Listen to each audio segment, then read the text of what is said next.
বিসমিল্লাহির রহমানির রহিম। আসসালামু আলাইকুম।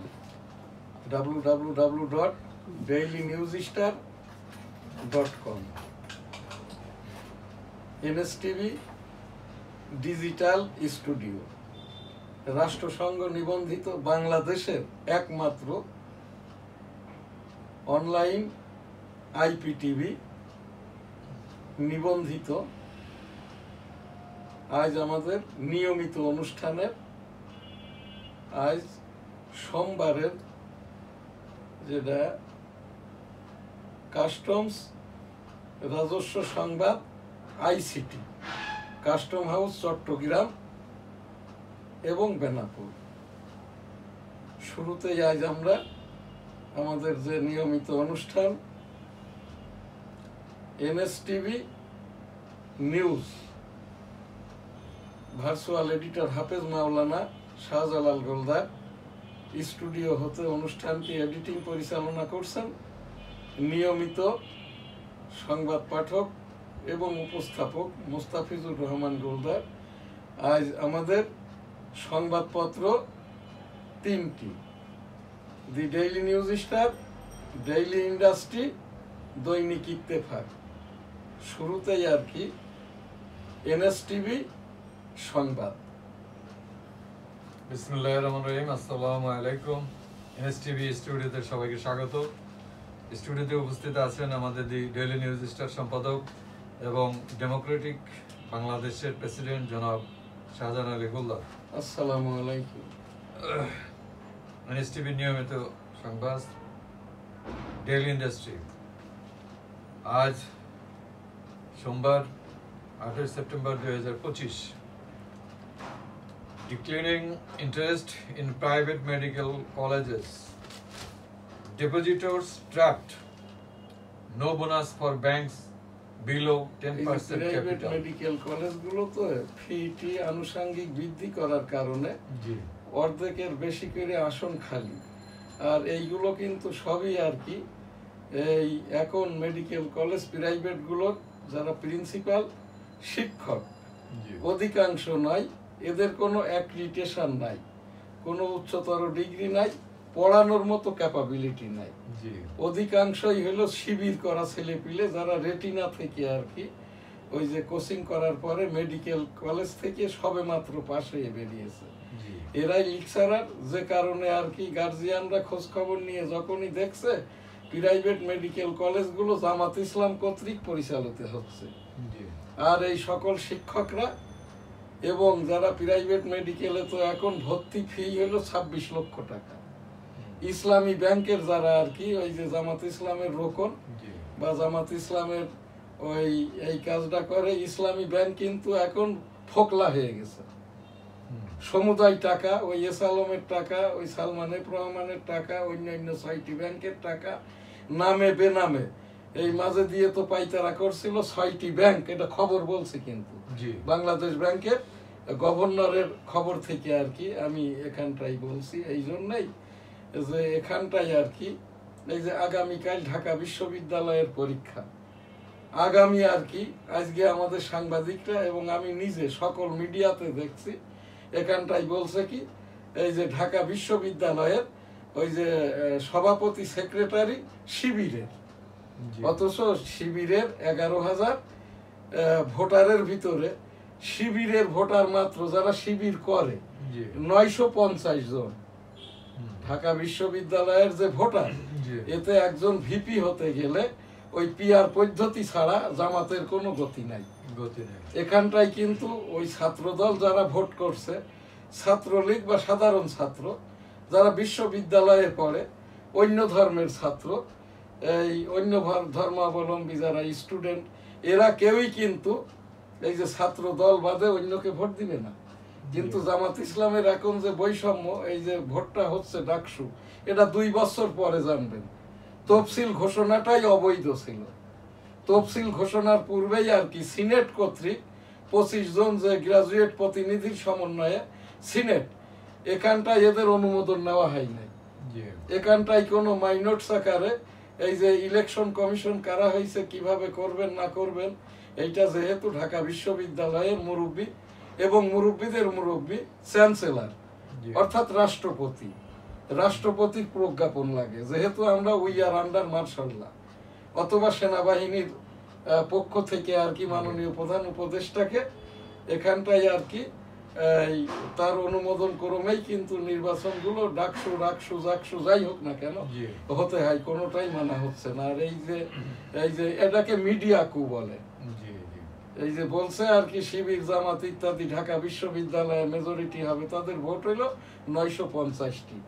এখানে জিততে গেলে কমপক্ষে আর কি এখানে 4000 ভোট পেতে হবে, ভিপি বা ওই আপনার যেটা সাধারণ সম্পাদক। আর একটা বিভাগীয় পোস্টে এখানে জিততে গেলে কমপক্ষে ভোট পেতে হবে, আর যে ভোটার হয়েছে 11,000, তার উপরেই বলছি কমপক্ষে আর কি 2500 ভোট। হ্যাঁ, তো এইরকমটার কি হবে না হবে, আর এখন কিন্তু এই প্রচারণাটা করা যায় না। ধন্যবাদ। Sub branch banking surges amid regular banking crisis. Danger grows on Dhaka-Chittagong road.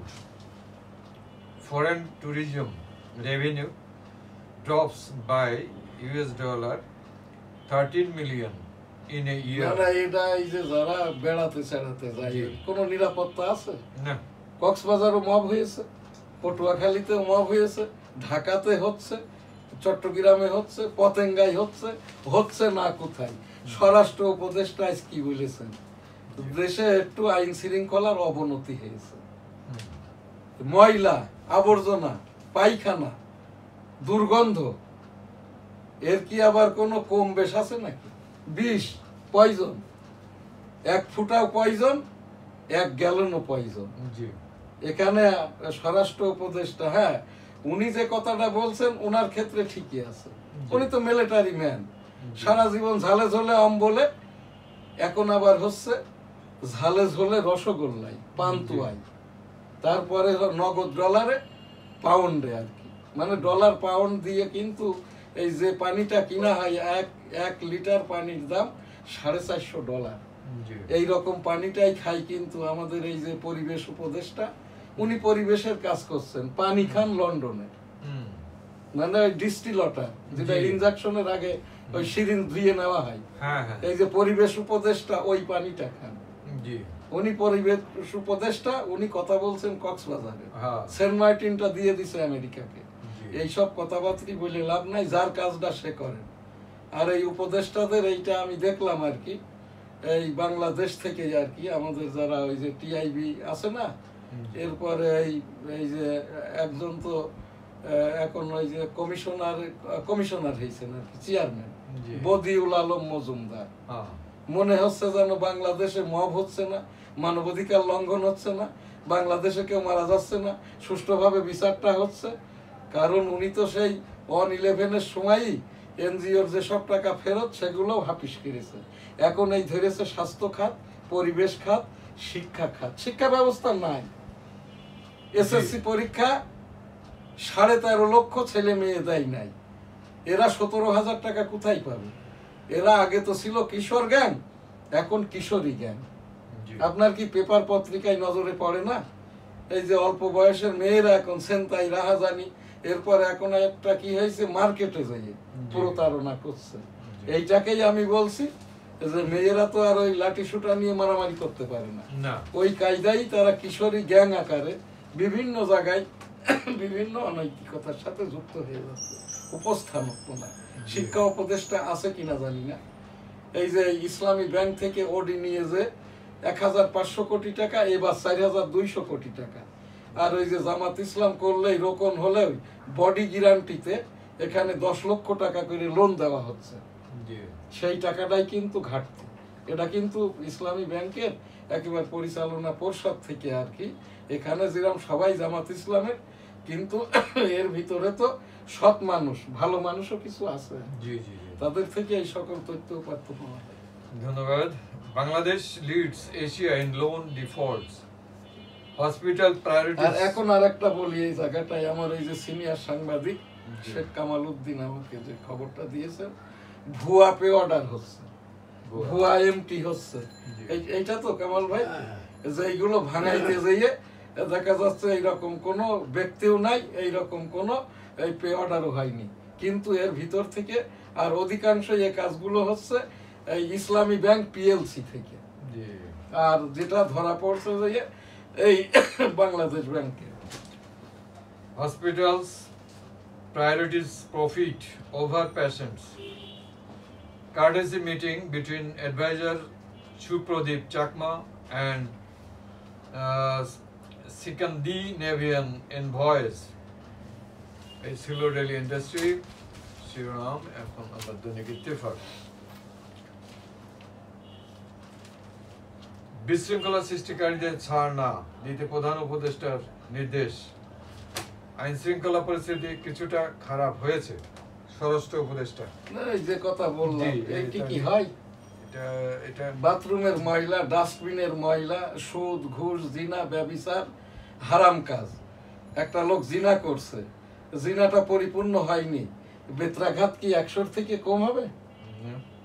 আমি আপনাকে জিজ্ঞাসা করছি হাদিস কোরআনের আলোকে। এই যে স্বরাষ্ট্র কি বলছেন, হেডলাইনটা পড়েন। আইন শৃঙ্খলা পরিস্থিতি উই আর আন্ডার মার্শাল্লাহ। জি হ্যাঁ, এইবার বলেন। ইত্তেফাকের খবর, দৈনিক ইত্তেফাকের খবর, ইত্তেফাক রিপোর্ট। আইন শৃঙ্খলা পরিস্থিতি কিছুটা খারাপ হয়েছে, স্বরাষ্ট্র উপদেষ্টা। তার মানে হচ্ছে কি, এখন যদি আইন শৃঙ্খলার উপরে আমি একটা মামলা করি, তাহলে এখানটাই কিন্তু এই যে প্রমাণের দায়িত্ববাদী স্বরাষ্ট্র মন্ত্রী কিন্তু আইসিটি অ্যাক্টের আওতায় অটো সে কিন্তু বিবাদী হয়ে গেছে, অথেন্টিকেটর হয়ে গেছে, সাক্ষী হয়ে গেছে। যত মামলা হবে আইন শৃঙ্খলা, বিশৃঙ্খলা, মবের ওপরে সব কিছুর কিন্তু এই প্রমাণ করতে হবে স্বরাষ্ট্র উপদেষ্টাকে যে হ্যাঁ এটা মব হয়েছিল, আমি জানি নাই বা জেনেছি। হ্যাঁ, এই দায়িত্ব সে নিজেই তার ঘাড়ের ওপর নিয়ে নিল আর কি। এইটা আমরা না করি স্বরাষ্ট্র উপদেষ্টা, তাহলে কি করবেন? এনএসটিভির টেবিল থেকে উপস্থাপনা। আমাদের ঢাকা এই যে মেট্রোপলিটন পুলিশের একটি বিধিমালা আছে, মব হবেই না আর কি, মব নামটাই মুখে আনবে না। যখনই আর কি এই যে মেট্রোপলিটন পুলিশের থেকে অর্থাৎ স্বরাষ্ট্র উপদেষ্টা একটা প্রজ্ঞাপন ইস্যু করবেন, আপনি দেখছেন আপনার সামনে মব হচ্ছে, ইফটিজিং হচ্ছে, কিশোর গ্যাং হচ্ছে, কিশোরী গ্যাং হচ্ছে, এই জায়গাটায় তখন ফিরে তাকাবেন এবং এই জায়গাটায় আপনার পরিস্থিতিটা আপনি নিজে বলবেন। যারা এটা ঘটাতে চাচ্ছে তাদেরকে দূর থেকেই বলেন, কাছে যেয়ে বলেন। এর দায়িত্ব স্বরাষ্ট্র মন্ত্রণালয়ের, এবং আপনারা স্বরাষ্ট্র মন্ত্রণালয়ের ভলেন্টিয়ারি সার্ভিসটা দিচ্ছেন। ইতিমধ্যে মব যারা ঠেকাইতে গেছে, হয় তারা মব হয়েছে, নাই খুন হয়েছে, না হলে আসামি হয়েছে। ধন্যবাদ। ঢাকা বিশ্ববিদ্যালয় ক্যাম্পাসে আর আমি এখান থেকে উপস্থাপন করছি এই রকম দায়িত্ব জ্ঞানহীন অথর্ব, যাদের নিউরোসেন্স একেবারে জিরো, এর ভিতরে উপদেষ্টাদের 11 জন, মারাও তো গেছে একজন। আমি এখান থেকে উপস্থাপন করছি, দয়া করে আমার এই যে ট্যাক্সের টাকাটা নিচ্ছেন, আপনাদের সম্মানী এটা নিবেন না। আর যারা এখানে সার্ভিস দিতে এসছেন, সামনের মাস থেকে যদি আপনাদের যোগ্যতার ঘাটতি থাকে, স্বেচ্ছায় এখান থেকে সরে যান। আর এ যাবৎকাল যে টাকাটা এখান থেকে নিয়েছেন শ্রমের বিনিময়ে, ওই টাকাটা ফিরাই দিবেন। এটা আমাদের টাকা, আমাদের জনগণের টাকা। এইটা আমাদের এই দেশের এই যারা সাধারণ মানুষ ট্যাক্স দেয়, যারা সাধারণ মানুষ কিন্তু অসাধারণভাবে ট্যাক্সটা দেয়, এদের এই টাকাটা আপনারা গ্রহণ করবেন না। আপনাদের দেশের এত ভালো করার দরকার নাই। এই যে ওয়াকারুজ্জামান সাহেব যে কথা আজই বলেছেন আর কি, যদি জনগণ চাই আর কি, যদি সরকার চায়, দায়িত্ব নেওয়াতে আমার আপত্তি নাই। যদিও দেশ রক্ষা, যুদ্ধ করাই কাজ সেনাবাহিনীর, তারপরেও যদি সরকার এবং জনগণ চাই, আমি কি জনগণের একজন নই? আপনি কি জনগণের একজন নন? আমার ওই সামনে কবি আছে, সাংবাদিক আছে, এই যে এনারাও কি জনগণের অংশ নন? আমরা সকলেই চাচ্ছি ওয়াকারুজ্জামান সাহেব এই জায়গাটাই আর কি, যেহেতু স্বরাষ্ট্র উপদেষ্টার ব্যর্থতা উনি স্বীকার করে নিয়েছেন, দেশে অল্প পরিমাণে আইন শৃঙ্খলা বিঘ্নিত হচ্ছে। এই যে পায়খানার কি দুর্গন্ধটা অল্প আর বেশি? বিষ, এটা কি বিষের পয়জনিং ক্ষমতাটা 1 ফুটাতে যা 1 ড্রামে তা।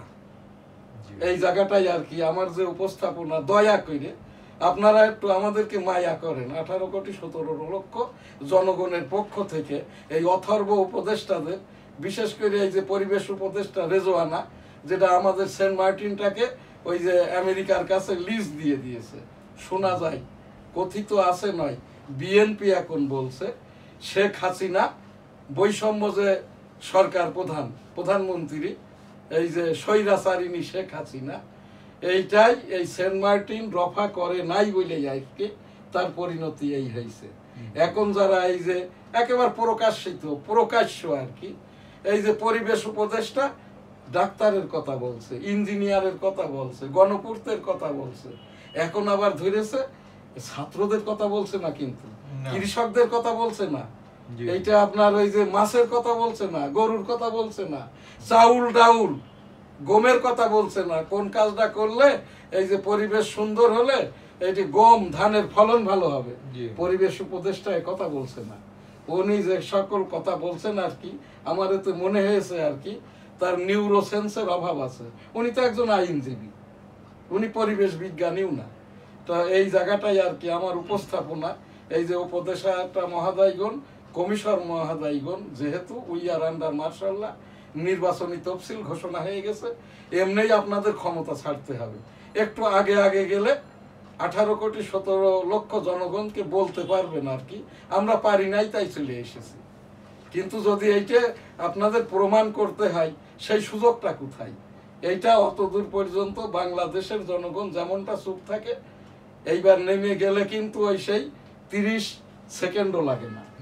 নাহিদ ইসলাম যখন বললেন এক দফা এক দাবি, 6-9-5 তারিখ, 5ই আগস্ট আন্দোলন, 8ই আগস্ট সরকার গঠন, এরপরে 13 মাস গান। আমরা এখান থেকে পাচ্ছি কি মব, আমরা এখানে পাচ্ছি কি দ্রব্যমূল্য বৃদ্ধি, আমরা এখান থেকে পাচ্ছি কি ওই সেই ডোনাল্ড ট্রাম্পের এখানের যে ওই কেরানি পাঠাইছে আমেরিকান অ্যাম্বাসাডার, তার চোখ রাঙানো।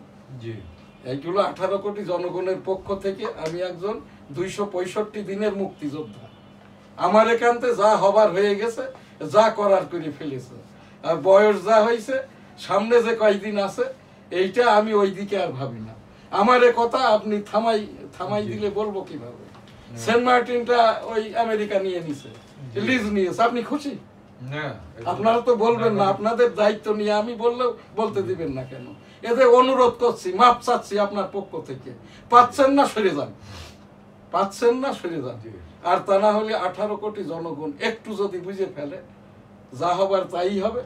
ওই যে শামসুদ্দিন চৌধুরী মানিক হোলের বিচি ফাটিয়ে দিয়েছে, আবার সেইকে ফলাও করে প্রচার করছে। সাংবাদিকরা কিন্তু কেউ বলছে না, তার আগে দিয়ে লক্ষ লক্ষ কোটি কোটি টাকা, এই যে মতিউর রহমান চৌধুরী, ওই যে আরো যারা এইরকম মানে সাংবাদিক আছে আর কি, এনারা সব মাল খেয়ে, মাল মানে টাকা, নগদ অর্থ, হ্যাঁ, চ্যানেল আইটাকে দখল করে নিয়েছে, এই ইত্যাদি ইত্যাদি আর কি। তো এখান থেকে আমার যেটা বলার, আমি উপদেষ্টাদেরকে অনুরোধ করছি, আপনারা এই যে সেনাবাহিনী মহোদয়কে, যেহেতু আমাদের এই দেশটাকে, আমাদের এই জনগণকে, আমাদেরকে সুরক্ষা দিচ্ছে, ওয়াকারুজ্জামান সাহেবকে আমরা সকলেই সহযোগিতা করি। সরকার বাহাদুর মহোদয়, আপনি সেনাবাহিনী প্রধানের সহযোগিতা নিয়ে যেহেতু নির্বাচনী তফসিল ঘোষণা করেছেন, এই যে 90 দিনের যে সরকার, নির্বাচন চলাকালীন সরকার, সকল উপদেষ্টা কমিশনার বাদ দিয়ে এই 10 জন, আর আপনি ডক্টর মোহাম্মদ ইউনূস মহোদয়, এই যে 90 দিনের সরকারটা গঠন করে ফেব্রুয়ারিতেই, যদি এখনই না গঠন করেন, ফেব্রুয়ারিতে নির্বাচন দিতে পারবেন না।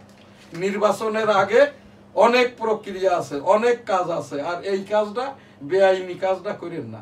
ওই যে কয়েকটি আসনের সীমানা পুনর্নির্ধারণ, অন্তর্বর্তী সরকারের আমলে তফসিল ঘোষণা হয়ে যাওয়ার পরে বা নির্বাচনী ডেট শিডিউল হলে, বিশেষায়িত সরকার হলে, যে ভোটার থাকে, যে কনস্টিটিউয়েন্সি এরিয়া থাকে, ওই এরিয়ার ওই ভোটারদের ওই সংসদীয় আসনের প্রার্থীদের জন্যই ভোট দিবেন তারা।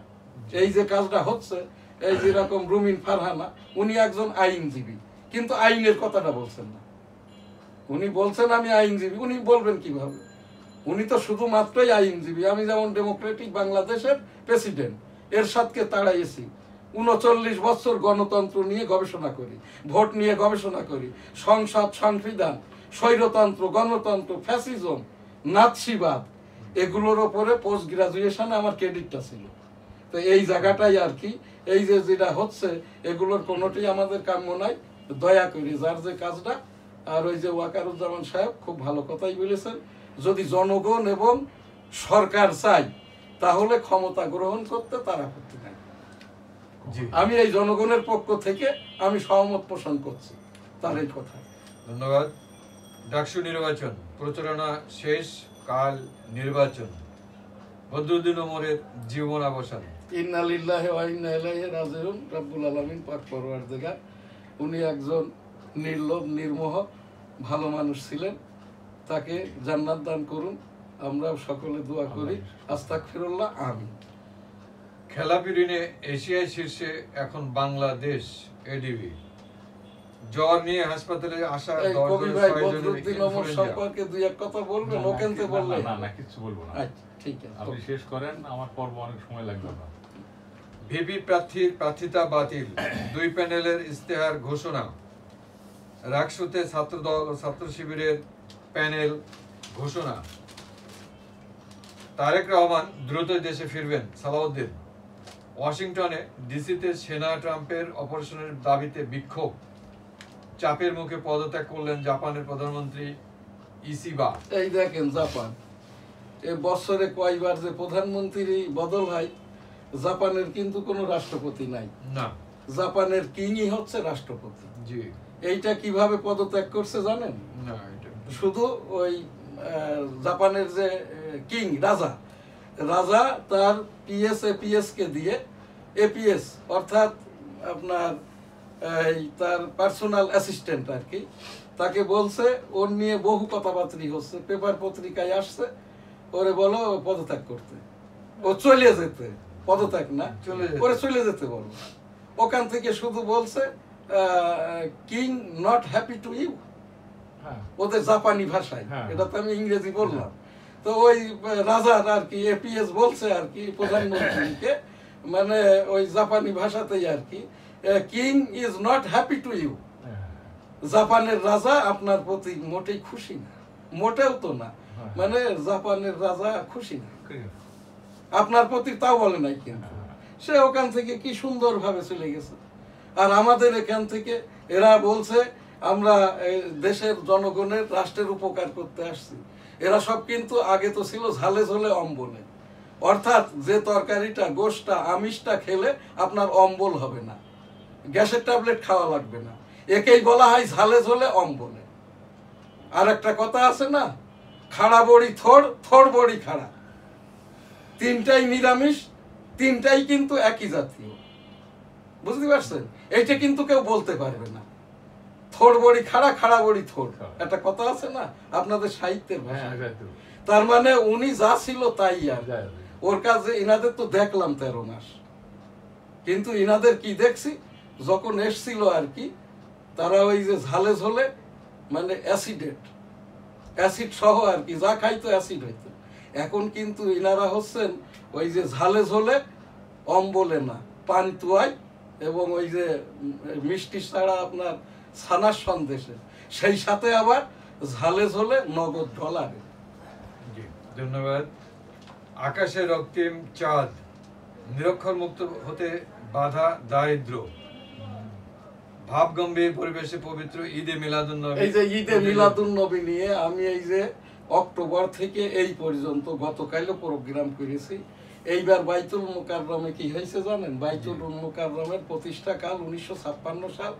বর্তমান মুসল্লি ক্যাপাসিটি 42,000, 7 তলা বিশিষ্ট, জুমার দিনের লক্ষাধিক। এখন বাইতুল মুকাররম কিন্তু 30,000ও মুসল্লি হয় না। কারণ হচ্ছে কি, অস্থায়ী খতিব আবার হাফিজিহুল্লাহ অর্থাৎ হাফেজ সাহেব, মাওলানা সাহেব, কারি সাহেবদের থেকে শুনে শুনে যিনি জ্ঞান অর্জন করেন তিনিই হাফিজিহুল্লাহ। প্রাতিষ্ঠানিক জ্ঞান যাদের আছে, আলিয়া লাইনে মাওলানা টাইটেল, কওমি লাইনেও মুফতি মাওলানা, আর ঢাকা বিশ্ববিদ্যালয় হলে ইসলামিক লাইনের পোস্ট গ্রাজুয়েশন। কিন্তু এই যে বর্তমান খতিব মহাদয় যিনি, বাইতুল মুকাররমের হাফিজিহুল্লাহ আব্দুল মালেক, ইনাকে নিয়োগ দিয়েছেন 3 বৈষম্য আল্লাহওয়ালা। এইটা হচ্ছে ওই যে আমার যিনি পীর আলী কলি চরমনাই পীর ফজলুল করিম পুত্র রেজাউল করিম, আমরা যে বঙ্গসেনা তাড়িয়েছি আর কি, মামুনুলের পিতা এই যে আজিজুল হক সাইকুল হাদিস, বঙ্গসেনা তাড়িয়েছি 80 দশকে, আমি তার একজন সৈনিক। তো এই জায়গাটায় এই মামুনুল, রেজাউল আর এই যে ধর্ম উপদেষ্টা খালিদ হোসেন, 3 জন মিলে এই বাইতুল মুকাররমের অস্থায়ী খতিব, অথর্ব, অশিক্ষিত, এই ইসলামিক জ্ঞানে মানে ইসলামিক শিক্ষায়, প্রাতিষ্ঠানিক শিক্ষায় অশিক্ষিত এই হাফিজিহুল্লাহ মহোদয়কে অস্থায়ী খতিব করার পরে বাইতুল মুকাররমের এখানে এবার আর কি এই যেটা ঈদে মিলাদুন নবী, এটারও এডিট করেছে, বলছে এটা হবে সিরাত মাহফিল। সিরাত অর্থাৎ যেটা আমরা 5ম শ্রেণীর পূর্বেই শেষ করেছি, সিরাত অর্থাৎ রাসূল সাল্লাল্লাহু আলাইহি ওয়াসাল্লামের জীবনী। আজকে এনায়েতুল্লাহ আব্বাসী বললেন এই কিছু কিছু জায়গায় আছে, যেমন নামাজ, যেমন রোজা, যেমন এই যে ঈদে মিলাদুন নবী অর্থাৎ মহানবী মুহাম্মদুর রাসূল সাল্লাল্লাহু আলাইহি ওয়াসাল্লামের জন্ম ওফাত দিবস একই দিনে, এই দিনেই শুধু আল্লাহর হস্তে ইস্তেগফার, দোয়া এবং আল্লাহ আল্লাহ জিকির, এইগুলাই আর কি এরপরের খবরে। ক্লিন ইমেজের এখানে আমাদের যে খবরটি নিয়মিত যে খবর, বাইতুল মুকাররমের পূর্ব গেটটি এখনো খোলা হয়নি। বাইতুল মুকাররম একজন নিয়মিত এই যে খতিব জুমার এবং নিয়মতান্ত্রিক আর কি পেশ ইমাম প্রয়োজন, ওই রকম ভাবে কাকরাইলেরও এই যে পেশ ইমাম এবং জুমার খতিব ইসলামিক ফাউন্ডেশন থেকে নিযুক্তি হওয়া উচিত। এই 2টা জায়গাতেই খতিব পদ এখন শূন্য। ধন্যবাদ। ক্লিন ইমেজের আওয়ামী লীগ সমর্থক জাপায় যোগ দিলে মনোনয়ন পাবেন, জাপার কো চেয়ারম্যান। আচ্ছা, আর ওই খবর নাই। আজ এখন আমাদের যেটা কাস্টমস সংবাদ, চট্টগ্রাম কাস্টম হাউস, এখানে এখন দেদারসে ঘুষ লেনদেন হচ্ছে পুল সিস্টেমে। আগে একটা file import commercial 40 feet container 1 লক্ষ টাকা ছিল, এখন 5 লক্ষ টাকা। এক্সপোর্ট 1500 টাকা খরচ হইতো, এখন 5000 টাকা। আমার এখান থেকে উপস্থাপনা চট্টগ্রাম কাস্টম হাউসের যে কমিশনার, অতিরিক্ত কমিশনার, এরা সকলেই এখানটায় অবৈধ পদায়ন পদোন্নতি নিয়ে নিজেরাই বসে গেছে। অধিকাংশই হলো জামাত সমর্থিত আর কি। তো এই জায়গাটায় এনএসটিভির এই যে খবর থেকে উপস্থাপন করছি, এখান থেকে যদি আর কি এই যে আমাদের এখন এনবিআর দিয়ে কোনো কাজ হবে না, অর্থ মন্ত্রণালয়, বাণিজ্য মন্ত্রণালয় থেকে একটি সার্ভিলেন্স টিম করে যদি বাংলাদেশের সকল কাস্টম হাউসে এখনো পাঠানো হয়, তাহলে যে হারে রাজস্ব আদায় হচ্ছে, সরকারের থেকে প্রায় 2 লক্ষ কোটি টাকার রাজস্ব হারানো থেকে রক্ষা পাবে। আর তা না হলে বছর শেষে যে দেখা যাবে এখানটায় আর কি ওই যে রাজস্ব টার্গেট নির্ধারণ করা হয়েছে, এখান থেকে যেটা তার 2 লক্ষ কোটি টাকা কম আদায় হবে। 1971 সাল মুক্তিযুদ্ধ একটি ঘোষণায় এখানে বলবো, সময়টা কম। বঙ্গবন্ধু শেখ মুজিবুর রহমান, এবারে সংগ্রাম মুক্তির সংগ্রাম, এবারে সংগ্রাম স্বাধীনতার সংগ্রাম, জয় বাংলা ইনশাল্লাহ, আসসালামু আলাইকুম। সেই ঘোষণাটি 27 মার্চ 1971 কালুরঘাট অস্থায়ী বেতার কেন্দ্র থেকে মেজর জিয়াউর রহমান যে ঘোষণাটি দিয়েছিলেন বঙ্গবন্ধুর পক্ষ থেকে, সেইটাই এখানে আমরা নিয়মিতভাবে আর কি এই এনএসটিভির টেবিল থেকে আমরা সেই ঘোষণাটি পাঠ করে থাকি। I am Major Ziaur Rahman, declared দিয়া on behalf of Bangabandhu Sheikh Mujibur Rahman, Bangladesh is independence. জয় বাংলা, আমার সোনার বাংলা, আমি তোমায় ভালোবাসি। হজ উমরা লাব্বাইক আল্লাহুম্মা লাব্বাইক, লাব্বাইক লা শারিকা লাকা লাব্বাইক, ইন্নাল হামদা ওয়া নি'মাতা লাকা আল মুলক লা শারিকা লাক। রব্বুল আলামিন পাক পরওয়ারদিগার বিশ্বের সকল মানুষকে একবার করে হজ উমরা করার তৌফিক দান করুন, আমিন। পীর মুরিদি, আমি 34 বছর থেকে পীর মুরিদি করি। আমার পীর আলী কলিক এই যে চরমনায়ের পীর ফজলুল করিম মহোদয়, আমি কোনো মুরিদ করি না। ইস্তেগফার, আল্লাহ আল্লাহ জিকির, দরুদের আমল, ফাতিহার দোয়াটা করে থাকি। আস্তাগফিরুল্লাহ রাব্বি মিন কুল্লি যামবি ওয়া আতুবু ইলাইহি ওয়া লা হাওলা ওয়া লা কুওয়াতা ইল্লা বিল্লাহিল আলিয়্যিল আযীম।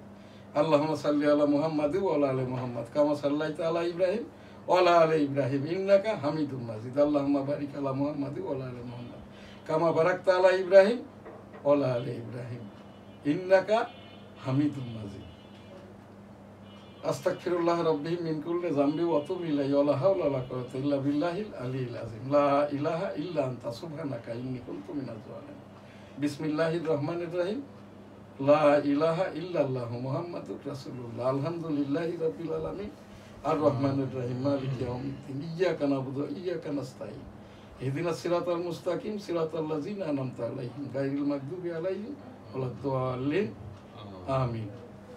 আজকের প্রোগ্রাম আমার পক্ষ থেকে এখানেই শেষ করছি। খোদা হাফেজ। আলহামদুলিল্লাহ। আল্লাহ খুদা হাফেজ। মোবাইল